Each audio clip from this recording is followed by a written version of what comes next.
សួស្តីបងអូនអញ្ចឹងនៅក្នុងលំហាត់នេះគេចង់ឲ្យយើងបង្ហាញអីហ្នឹងហើយគេឲ្យ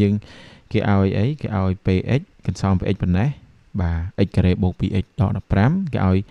កន្សោម dx ហើយនឹងគេឲ្យកន្សោម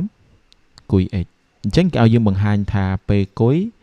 ចែកនឹង dx បានចម្លើយគុយ x ឥឡូវខ្ញុំយកឧទាហរណ៍វិញ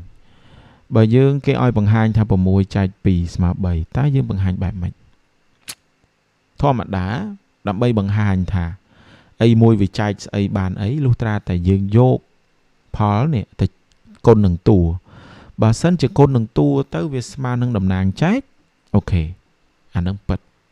តើនេះកន្លែងហ្នឹងអញ្ចឹងបើគេឲ្យចង់ឲ្យបង្ហាញថា6ចែកនឹង2ស្មើ3គឺយើងគ្រាន់តែយក3មកទៅគុណឲ្យ2បើយើងយក3គុណ2នេះវាស្មើជាមួយនឹង6មានន័យថាម៉េច6ចែក2ស្មើ3ពិតទេយល់បានទេបងប្អូនកន្លែងហ្នឹង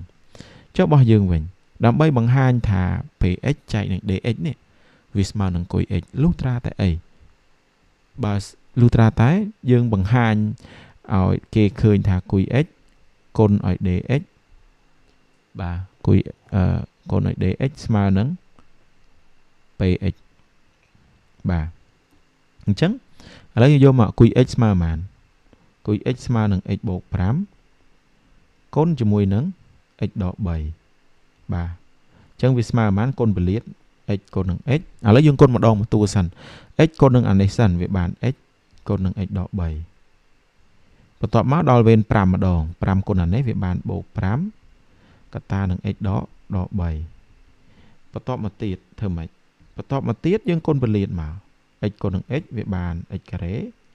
x គុណនឹងដក3វាបានដក 3x 5គុណនឹង x វាបានបូក 5x 5គុណនឹងដក3វាបានដក15អញ្ចឹងពេលដែលយើងស៊ីសងវាបាន x ការ៉េអានេះបានបូក 2x ដក15ឃើញទេវាស្មើ px បាទអញ្ចឹងយើងទាញបានគុយ x គុណឲ្យ dx វាស្មើជាមួយនឹង px អញ្ចឹងយើងទាញបានអីនោះយើងអាចទាញបានគុយ x នេះគឺវាស្មើជាមួយនឹង px ចែកឲ្យ dx បាទអញ្ចឹង